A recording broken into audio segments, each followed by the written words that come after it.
Habari za wakati huu, mpenzi mtazamaji wa Bongo Shares TV, tukumbushane tu ambacho kilikuwa kikitokea ama kilichotokea katika vita vya Iran na Israeli.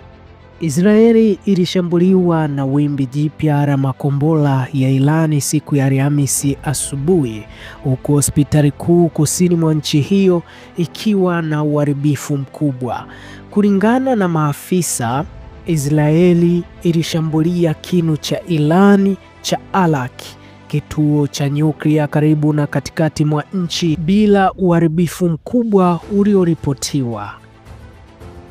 Huku kukiwa mapigano yanaendelea kati ya Iran na Israeli, waziri wa mambo ya nje wa Iran Abbas Araghchi anaishtumu Marekani kwa kuisaliti diplomasia.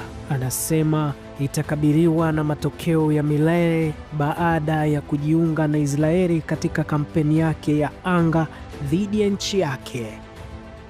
Na kwa kuendelea kuwa karibu na Bongo Shares TV, utaendelea kupata habari zinazoitikisa dunia kila wakati ambapo zitakuwa zimetufikia. Asante.